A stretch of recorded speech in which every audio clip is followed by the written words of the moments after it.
Nagbigay linaw si Ruro Madrid sa mga kontrobersyal na reaksyon ni Christine Reyes at Sue Ramirez matapos niyang masungkit ang Best Supporting Actor Award sa 2024 Metro Manila Film Festival, MMFF. Matatanda ang bago pa man ay anunsyo ang pangalan ni Ruro bilang panalo, narinig si Christine Reyes na nagsabing dapat si Sid to, na tumutukoy kay Sid Lucero, na nominado rin sa parehong kategorya at may 2 pelikulang kalahok sa MMFF. Samantala, nakita rin si Sue Ramirez na tila nagkaroon ng reaksyon bago ipahayag ang resulta. Sa isang panayam kay OG Diaz, sinagot ni Ruro ang isyu at iginiit na wala siyang sama ng loob kina Christine at Sue. Even if I were the presenter that night, I would also expect Kuya Sid to win, especially since he had 2 entries and is such a brilliant actor, ani ng aktor. Pinuri rin niya si Sid Lucero na kanyang tinawag na isang napakahusay na aktor at aminadong naiintindihan niya kung bakit marami ang umaasang si Sid ang magwawagi.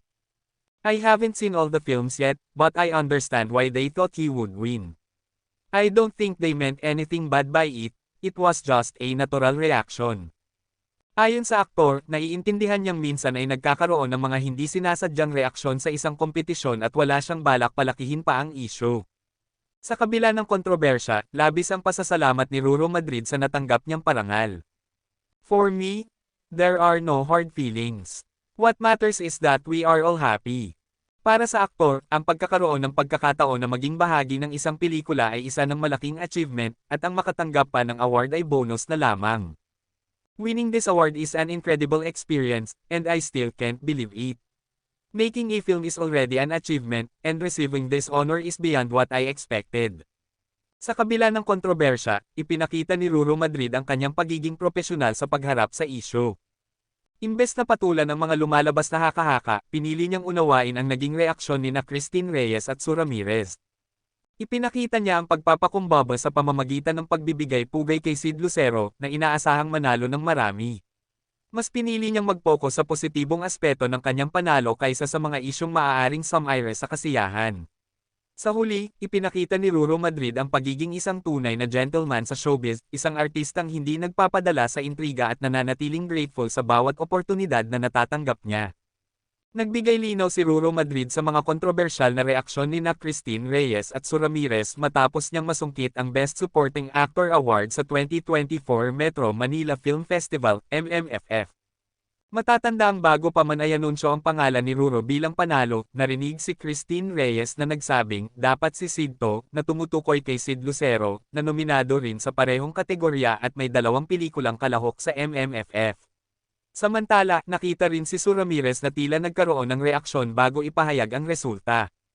Sa isang panayam kay OG Diaz, sinagot ni Ruro ang isyu at iginiit na wala siyang sama ng loob kina Christine at Sue.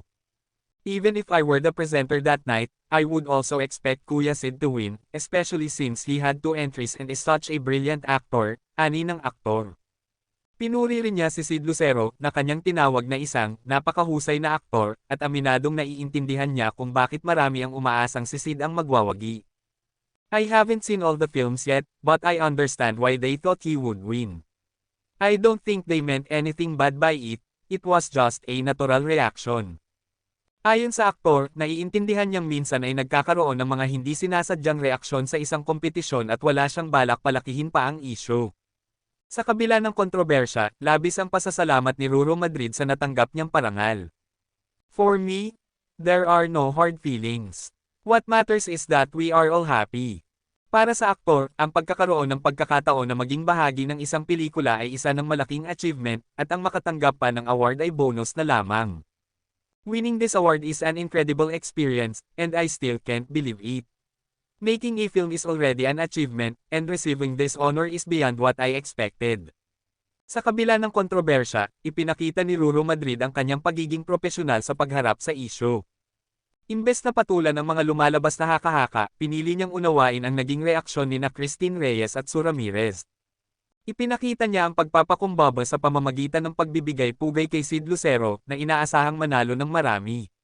Mas pinili niyang mag-focus sa positibong aspeto ng kanyang panalo kaysa sa mga isyong maaaring sumire sa kasiyahan. Sa huli, ipinakita ni Ruro Madrid ang pagiging isang tunay na gentleman sa showbiz, isang artistang hindi nagpapadala sa intriga at nananatiling grateful sa bawat oportunidad na natatanggap niya.